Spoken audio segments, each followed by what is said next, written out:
예수님께서 하신 비유나 특별히 산상수훈에 보면 예수님은 이 사람들의 당시 실생활 속에서 쉽게 접할 수 있는 그런 소재들을 가지고 천국이나 여러 가지 영적 진리들을 말씀하신 것을 볼 수가 있습니다. 당시 사람들이 타고 다니던 이 낙타의 비유를 통해서 부자가 하늘나라에 들어가기가 어렵다. 그러나 사람으로는 할 수가 없으나 왜? 하나님으로서는 하실 수 있다. 이것은 뭡니까? 이 구원이 전적으로 하나님의 은혜로 되어질 것임을 가르쳐 주셨습니다. 또한 반석과 모래에 지은 집에 비유하여서 오늘 우리의 신앙을 어디에 기초하여 세워야 하느냐, 또 우리가 말씀을 들을 때 그 말씀을 순종하느냐 하지 않느냐에 따라서 우리의 인생의 성패가 달려있다고 가르쳐 주셨습니다. 그리고 공중에 나는 새와 들의 백합을 가지고 그 비유를 통하여서 너희는 무엇을 먹을까? 무엇을 입을까? 무엇을 마실까? 염려하지 말라. 염려하지 않고 살아갈 수 있는 그 방법을 우리에게 가르쳐 주셨습니다. 오늘 본문에서는 별보와 티의 비유를 통해서 우리에게 또 하나 교훈해 주시고 있습니다. 별보는 어떤 것입니까? 집을 지을 때 이 기둥과 기둥 사이를 이어주는 큰 제목이 이게 별보입니다. 별보를 드러낸다는 건 집이 무너지는 거죠. 집을 버티고 있는, 지탱하고 있는 그런 기둥, 그것을 말씀하고 있습니다. 근데 거기에 비해서 티는 뭡니까? 티는 이게 나무 제목을 이렇게 쓸 때 떨어지는 톱밥 그 하나를 티라고 합니다. 들보는 누구나 볼 수가 있어요. 크기 때문에 누구나 볼 수가 있지만 이 티는 너무 작아서 하나를 딱 떼어보면 잘 보이지도 않습니다. 근데 이 들보와 티를 대조적으로 비유하면서 주님께서 우리에게 무엇을 교훈하여 주시는가 하면 오늘 본문 7장 1절 말씀입니다. 우리 7장 1절 말씀 우리 다 같이 보겠습니다. 시작. 비판을 받지 아니하려거든. 왜? 비판하지 말라. 비판에 대한 교훈을 주시는데 비판한다는 게 뭐예요? 이 부정적인 의미는 남의 하는 것, 한 행동이나 그 일에 대해서 내가 판단하고 정죄하는 것입니다. 예수님께서 비판하지 말라고 하신 것은 그 사람의 한 일이 옳은 일인가 그런 일인가, 선이냐 악이냐를 분별하고 판단하는 그 자체를 금하신 것이 아니에요. 분명히 그것은 선한 것은 선한 것이고 악한 것은 악한 것이고 옳고 그름을 반드시 해야죠. 잘못한 것을 지적해주고 그리고 옳지 않은 것을 옳지 않다고 비판해야 합니다. 그래야 개인이나 가정이나 교회가, 이 공동체가 건강하고 정의로운 사회로 바로 설 수가 있는 것입니다. 아멘?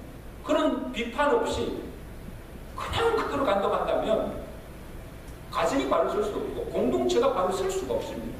옳은 비판은 반드시 됩니다. 근데 오늘 주님께서 너희가 비판하지 말라고 하신 것은 당시 바리새인들과 서기관들과 사두개인들의 염두에 두고 하신 말씀입니다. 이 바리새인들 대상을 하신 말씀입니다. 여러분, 그들은 어땠습니까? 율법을 가지고 그리고 자기의 의와 믿음의 잣대를 가지고 다른 사람을 판단하고 다른 사람이 한 잘못한 것에 대해서 정죄하고 비판하기를 좋아했던 자들. 그런데 진작 자신들은 율법을 가지고 있으면서 율법대로 살지도 않고 그 율법을 스스로도 어기면서도 다른 사람이 하나라도 그것을 어기고 잘못하게 되면 잘못되었다고 정죄하고 비판하게 됩니다. 자, 이런 외식하는 바리새인들 향해서 사도 바울이 로마서에서 뭐라고 말씀합니까? 로마서 2장에 보시면 1장에 남을 판단하는 사람아 누가 누구를 판단하느냐? 다른 사람을 가르치는 내가 내 자신은 가르치지 아니하느냐? 도둑질하라 말라고 선포하는 내가 도둑질하고 있잖아. 간음하지 말라고 하는 내가, 그렇게 가르치는 내가 간음하고 있지 않느냐? 율법을 자랑하는 내가 율법을 범함으로 내가 하나님을 욕되게 하고 있지 않느냐? 이런 일을 행하는 자를 판단하고도 똑같은 일을 행하는 사람아, 내가 하나님의 심판을 피할 줄을 알아. 누가 판단하시는? 하나님께서 너를 판단하십니다. 하나님께서 내 행위를 따라서 심판하실 줄을 알라는 거예요. 정말 두려운 말씀이죠.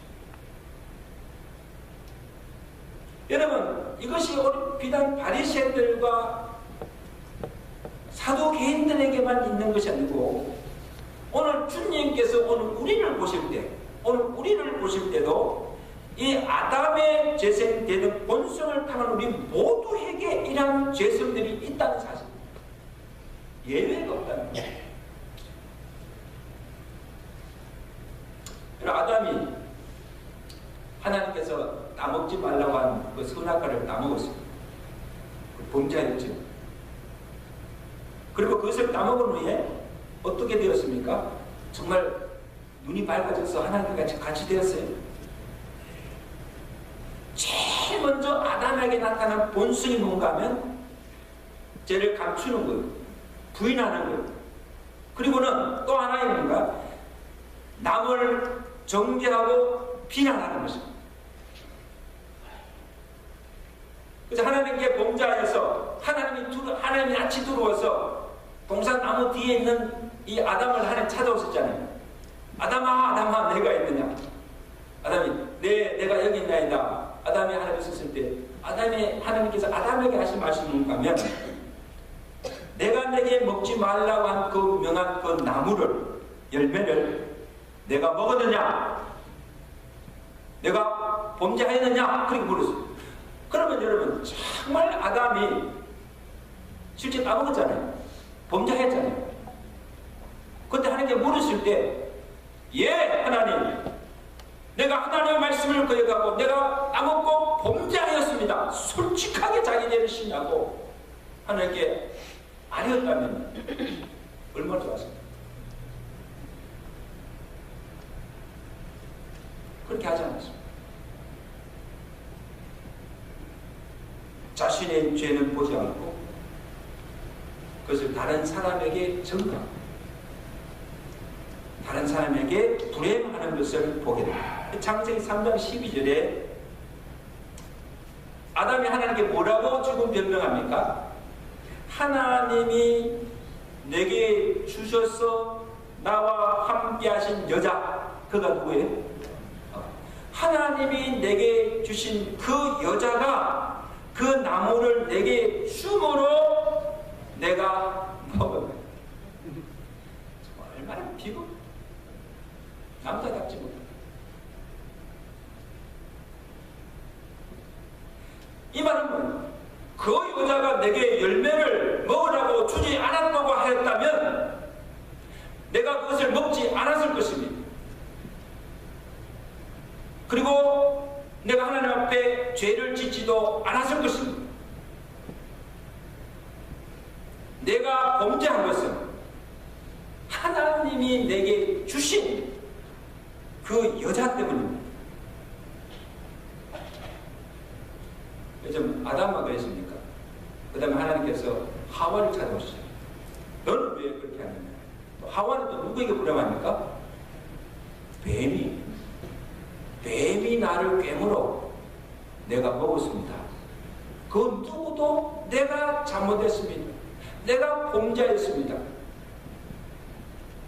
그렇게 하지 않았고 아담은 이브에게 이브 때문에 이브는 또 누굽니까?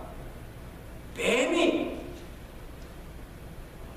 그렇게 했다고 다른 사람을 정죄하고 다른 사람에게 비난하는 것을 봅니다.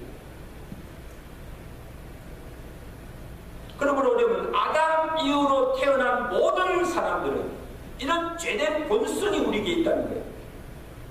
태생적으로 이런 본성이 있다는 거예요. 어린아이들한테 가보면요, 뭐 잘못했어요. 그럼 너 잘못했지 하면 아니, 나쁘니까 안 했다고. 계속 추궁하면 누구 때문에 뭐 하고 자꾸 이렇게 변명하는 거죠. 이 아담의 그런 본성이 우리에게 그대로 있기 때문에.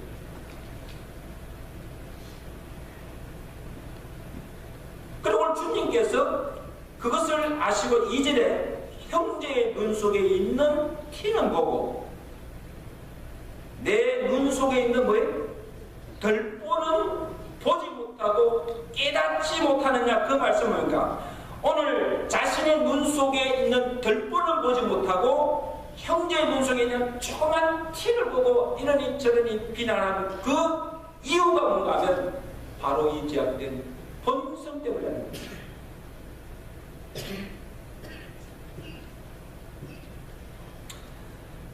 성경에서 가장 쉬운 예가 이 다윗의 경우를 보게 됩니다. 여러분 다윗 알죠? 다윗이 한때 정력이 눈이 어두워서 어떤 죄를 범합니까? 남의 아내를 시야에다가 간음을 합니다. 그것도 큰 죄지요. 그리고 그 자기 죄신을 은폐하기 위해서 또 무슨 죄를 짓습니까?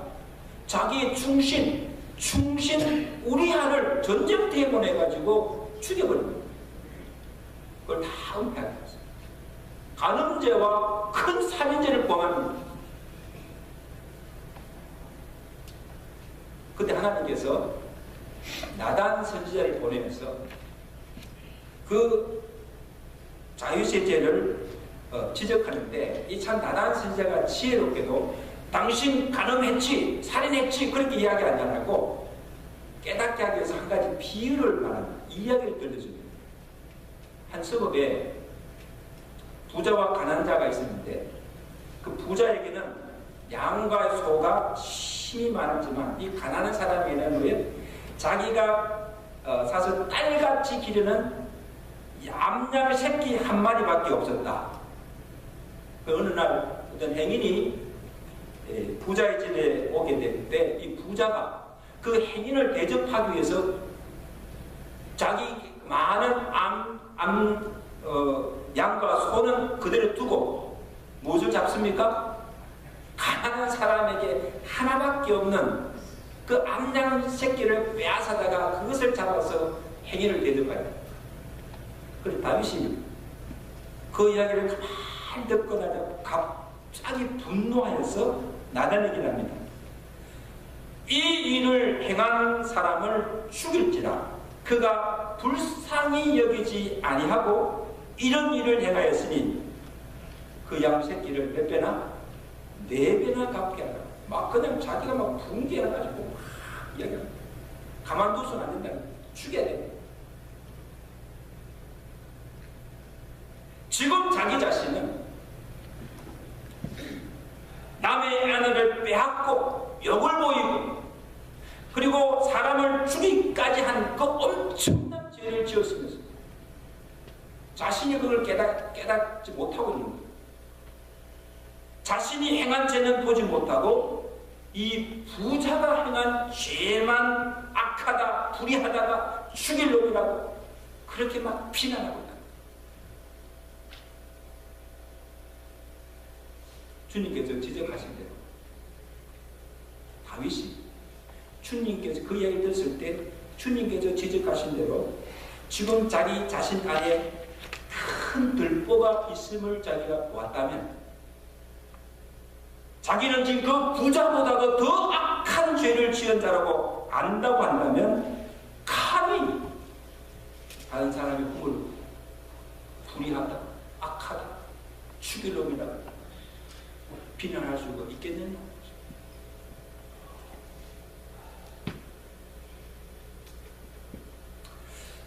저는 요즘 그 국회 청문회를 보면 어떤 장관이나 뭐 이렇게 그 후보자를 이렇게 추천하면 국회가 그 사람 불러다가 청문회를 하잖아요. 그러면 청문회 하면 그 후보에 대해서 뒷조사를 다 합니다.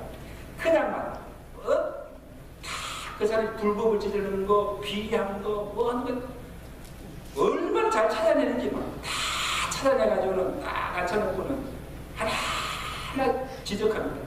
이런 거 했지, 불법 저질렀지, 그렇게 막 했는데 참 놀라운 것은요, 다 이렇게 드러나잖아요. 놀라운 것은 청문회 후에 그 청문회 때 그 사람에게 지적하는 사람들이 그보다 더 엄청난 비리와 불법을 저지른 것을 나중에 보게 됩니다. 이것이 참 죄송한 우리의 모습.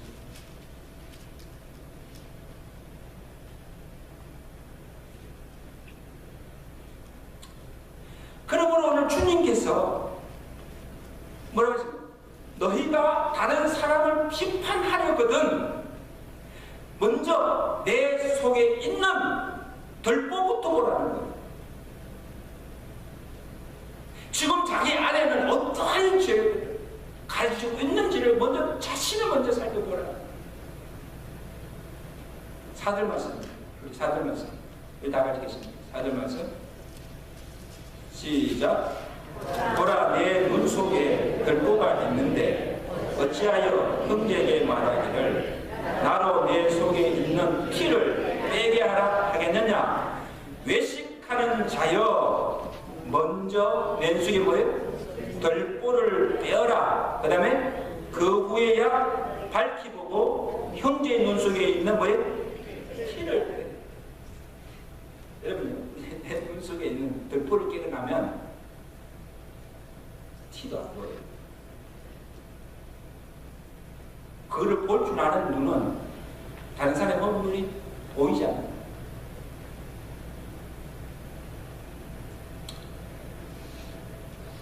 어느 날 예수님 앞에 가늠하다 현장에 잡혀온 여인이 예수님 앞에 왔습니다.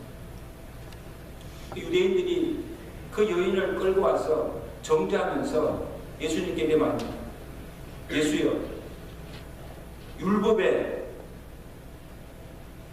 가늠한 자는 돌로 쳐 죽이라 했는데 우리가 어떻게 할까요? 아마 지금 양수의 돌을 가지고 지금 율법대로 그 여인을 지금 돌로 쳐 죽이려고 지금 온 거예요. 그걸 정죄하면서 예수님 어떻게 할까요? 근데 예수님께서 뭐 하십니까? 땅에서 글을 쓰다가 그들 쳐다보지도 않고 뭐라 했습니까? 너희 중에 죄 없는 자가 돌로 치라. 너희 중에 죄 없는 자라면 돌을 들어서 치라는 거예요. 이 말씀은 뭔가 예수님 보실 때 그 가늠한 여자만 아니고 지금 거기에 둘러서 돌을 들고 치려하는 그 모든 사람들이 다 죄인이 아니냐. 너희가 죄가 없느냐? 그러니까 그 말을 들은 사람들이 찔리겠죠. 찔려서 돌을 다 내려놓고 다 떠납니다. 감히 아무도 그 여인을 향해서 돌을 칠 자가 없었다는 사실. 감히 누가 돌을 들어서 그 여인을 칠 수가 있겠습니까? 나도 죄인인데. 예수님께서 사람이 다 떠나가는데 그 엎드려 있는 그 여인에게 하신 말씀이 참 중요한 말씀입니다. 나도 너를 정죄하지 아니하리라. 가서 다시는 뭐에 죄를 짓지 마라. 여러분 보세요. 예수님이 그 여인이 무슨 죄를 지은 걸 몰라는 거 아니에요? 간음죄를 지었어요.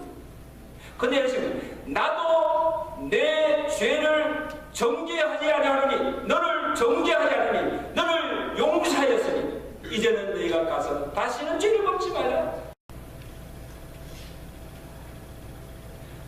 예수님도 정죄하지 않는 죄를 내가 정죄하고 있지 않습니까? 예수님께서도 용서하신 자를 내가 용서하지 못하고 내가 여전히 미워하고 그를 죄인 취급하고지 않습니까? 저 인간 상종하면 안 돼. 이런 죄를 짓고 이런 사람이야. 예수님은 다 용납하시고 예수님은 다 받으시는데 내가 용납하지 못하고 받아주지 못하고 내가 거절하고 상종하지 않고 그런 사람들이 없지 않습니까? 우리 교회 안에도 같이 교회 다니면서 같이 예배드리고 같이 신앙생활 하면서도 저 사람하고는 상종하지 말라. 멀리하고 자기는 그 사람보다 더 어려운 사람. 이게 우리의 외식입니다.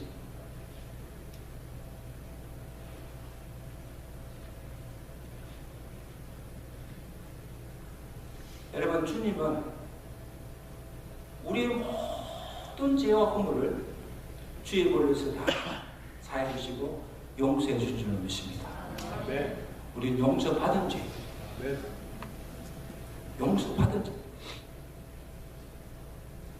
그렇다고 한다면 우리도 다른 형제의 모든 허물과 잘못과 죄를 용서해 주고 용서하지 못할 죄가 없다는 것. 믿으시면 내가 용납하고 받아주지 못할 자가 없다는 것. 내가 누구인데?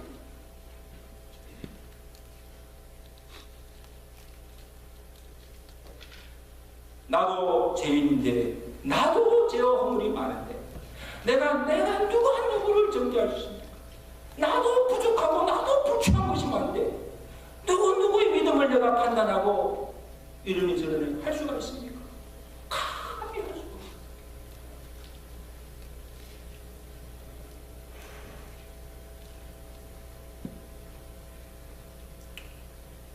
다른 사람의 죄와 허물을 보고 비난하지만 내 속에 있는 것보다 더 큰 죄가 있다는 것입니다. 단지 사람에게 드러나지 않고 감추어진 것 뿐이지 정말 내 속을 다 들여다 보이면 하나님 앞에 설 자 아무도 없습니다. 우리가 지금 모르는 것 뿐이지. 그죠? 겉만 있고 속에 뭐가 있는지 모르기 때문에 보지 못하기 때문에 내가 사람들 앞에서는 어려운 믿음이 착하게 보이지만 정말 중심을 보신 주님께서 내 속을 들여다보실 때 나는 얼마나 많은 허물을 가진 죄인인가 볼 수 있기를 주의 감사히 축원합니다. 이거는 비단 말씀을 전한 저를 포함해서 우리 모두가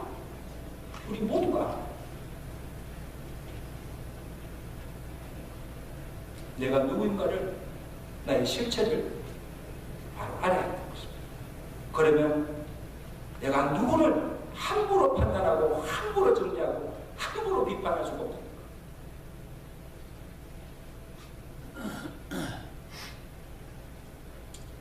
여러분, 다윗이 지은 죄를 다윗이 하나님께 고백하지도 않았어요. 하나님, 내가 이런 죄를 지었습니다 해서 하나님이 아신 것이 아니에요. 다윗은 그것을 숨기고 은폐하려고 하였지만 하나님께서는 그 모든 것을 다 지켜보고 알고 계신다는 사실이에요. 아멘? 우리 생각할 때 사람이 아무도 없는 데서 죄를 짓잖아요. 그럼 사람이 보지 못하고 사람이 모르면 다 괜찮다고 생각합니다. 그런데 사람은 보지 못하도 그때 누가 보십니까? 하나님께서 지켜보고 계시고 사람은 알 수 없지만 하나님은 다 알고 계신다는 사실 여러분 기억하십니까? 아멘? 그러면 함부로 아무도 보지 않는데 은밀한 가운데서 죄를 지을 수 없어요. 없습니다. 왜? 지금 하나님께서 나를 지금 보고 계신다고 생각해요. 어떻게 그 앞에서 죄를 지겠습니까?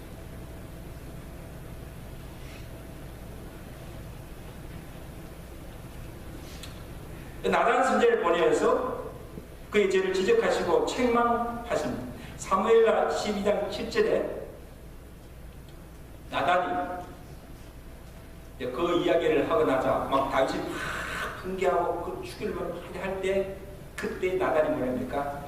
당신이 바로 그 사람. 당신이 바로 그 사람입니다. 여호와께서 이르시기를 어찌하여 내가 여호와의 말씀을 업신여기고 나 보기에, 누가 보기에? 나 보기에 내가 악을 행하였느냐. 내가 칼로 우리아를 죽이고 그의 아내를 빼앗아 내 아내로 삼았도다. 다윗은 은폐하고 있지만 하나님께 다윗이 무슨 죄를 지은 걸 조목조목 지적하지. 네가 어떻게 남의 아내를 가름하느냐, 그리고 그것을 어떻게 그 사람을 죽이기까지 하느냐. 정확하게 하나님께서 나단 선지자를 통해서 다윗의 죄를 지적해 주신 것입니다.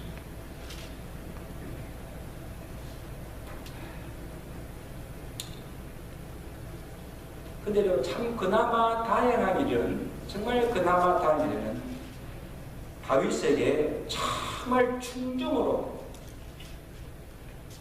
다윗이 한 일이 하나님의 보시기에 악하고 잘못되었고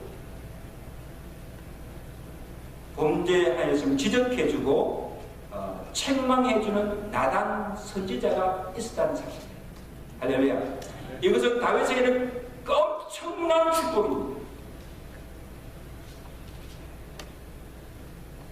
내가 잘못하는데도, 내가 정말 큰 죄를 지었음에도 불구하고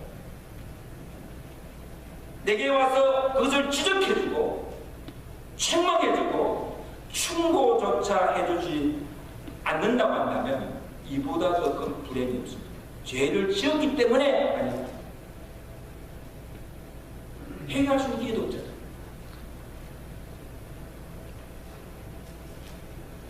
저는 생각합니다. 만약에 그때 나단 선지자가 없었다고 한다면 어떻게 됐을까?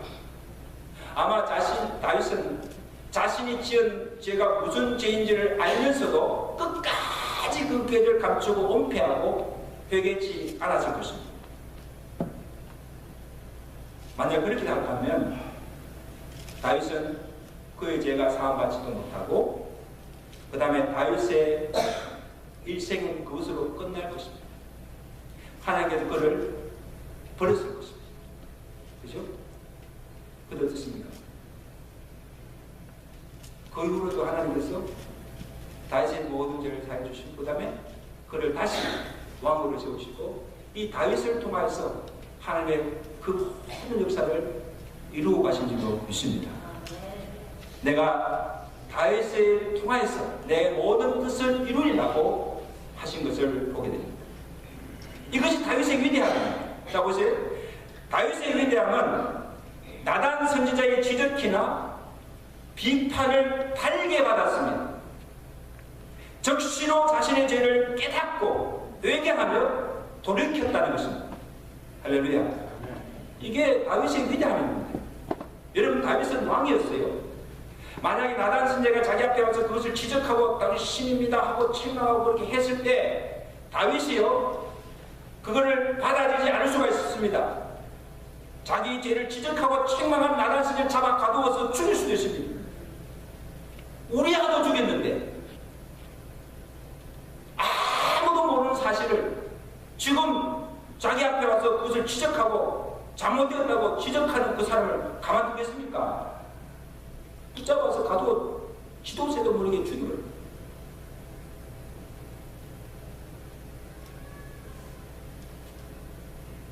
그러나 다윗은 솔직하게 자신의 죄를 신하고 내가 여호와 앞에 큰 악을 행한 범죄입니다. 그리고는 그때부터 주야는 눈물로서 통해하며 하나님께 회개합니다. 그러므로 하나님께서 그 다윗을 불쌍히 여기시고 그 모든 죄를 다 사해 주시고 다시 그를 왕으로 세우시고 하나님의 큰 역사를 이루게 하신 줄로 믿습니다. 따라서 죄 때문에 망하는 것이 아니고 회개치 않아. 아멘. 여러분, 우리가 죄 지을 수 있어요. 실수할 수 있어요. 범죄할 수 있어요. 정말 죽을 죄를 지을 수도 있어요. 그것이 문제가 아니고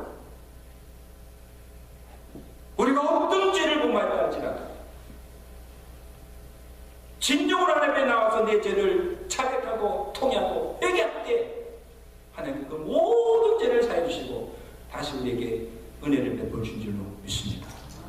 아멘.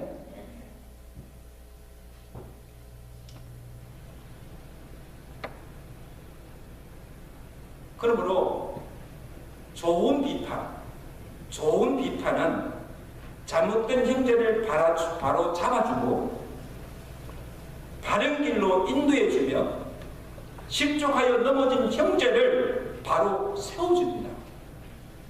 할렐루야. 이건 반드시 필요합니다.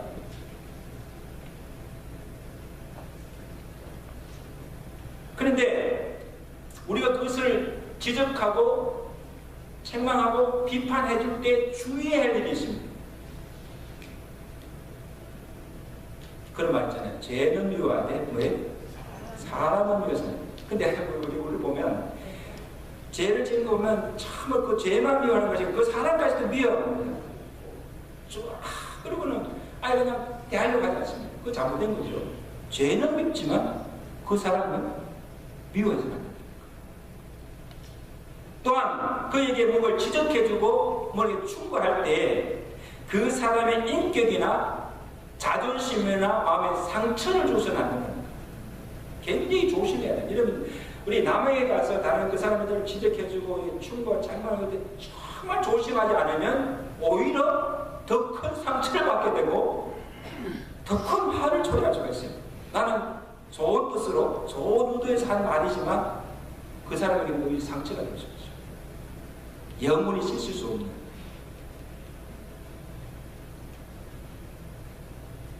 그래서 이 나단이 다윗 왕을 찾아가서 다윗 왕에게 하는 그 태도가 오늘 우리에게 주는 교훈인데, 여러분 나단은 이미 다윗이 지금 어떤 죄를 지은 것을 알았어요. 왕으로서 하나님 믿는 자로서 할 수 없는 엄청난 죄를 지었습니다. 그럼에도 불구하고 나단은 그 다윗 왕을 미워하지 않았습니다. 여전히 사랑하고 있었습니다. 아멘. 그리고 왕이라는 사람이 어떻게 이런 죄를 짓고 그 왕의 권위를 무시하지 않았습니다. 왕으로서 따뜻하게 왕으로서의 존중해주는 왕의 권위 앞에 순종하는 마음, 겸한 마음으로 나아갔습니다. 왕이 어떻게 이런 죄를 범하느냐, 그 하나하나를 지적해주고 정말 충격을 합니다. 그걸 책망하실 때 그 다윗이 그것을 받아들여요. 믿으시면 안 됩니다. 여러분 사람들은 알아요. 내가 그 사람한테 뭐를 이야기해주면 이 사람이 정말 어떤 심령으로 정말 나를 사랑하고 나를 위해서 나를 충정해 해서 하는 말을 인지 아닌지를 압니다. 자녀들에게 보면 그래서 다윗이 그의 비판을 달게 받은 것도 나단이 하나님의 선지자요 그의 책망이 곧 하나님의 책망하신 것으로 받아들였고, 나단이 그를 사랑하고 그를 존중히 여기고 있는 것을 알았다.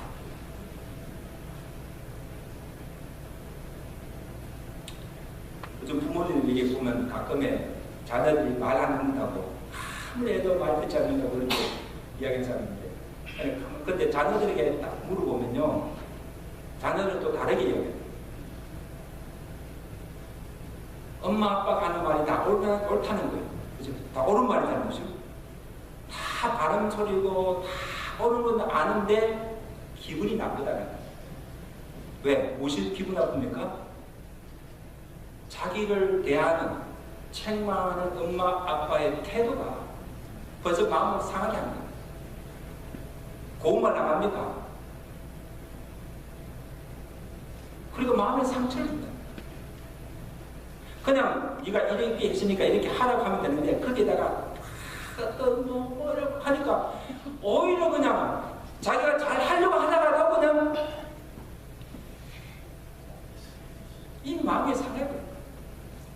엄마가 하는 말, 은행 그걸 인해가지고 상처를 받는 거예요. 그건 더 삐뚤게 나는 반응하는 거죠. 이게 참 우리에게 참 좋은 그런 교훈을 주고 오늘 예수님께서 불과 티의 비유를 통해서 결론적으로 하신 말씀이 무엇인가면 우리에게 좋은 비판은 필요하다는 것입니다. 믿으시면 옆에 사람들 합시다. 좋은 비판자가 되십시오. 네, 비판을 하십시오. 비판을 하되 좋은 비판. 그 사람을 세워주는, 그 사람을 하나님께 돌아오게 하는 이런 좋은 비판자가 되고, 다른 형제를 판단하고 정죄하고 비난하는 그런 비판은 하지 말라는 거예요. 아무 의미 없다는 거예요. 왜냐? 2절에 보십시오. 참 무슨 말씀인데 2절 말씀. 너희가 비판하는 그 비판으로 너희가 무엇을 받을 것이요? 비판을 받을 것이요. 너희가 헤아리는 그 헤아림으로 너희가 헤아림을 받게 될 것입니다. 이게 무슨 거냐면, 자 보세요. 다른 사람의 잘못과 허물과 그것을 비판할 때 그 비판한 그것이 그대로 부메랑이 되어서 내게로 다시 돌아온다는 거예요. 내게로. 이 말은 뭡니까? 저녁 밤에서 여러분 모두가 나도 비판에 자유할 수가 없다는 거예요. 나도 비판에 자유할 수가 없습니다.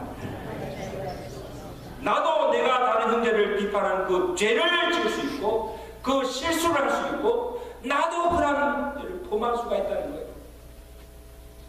그 사람만 아니고 내가 다른 사람을 헤아린 그 이성으로 다른 사람도 너로부터 나도 헤아림을 받을 수가 있다는 것입니다. 내가 다른 사람을 판단한 것처럼 다른 사람도 나를 그와 같이 판단한다는 거예요. 다른 사람들도 바보입니까?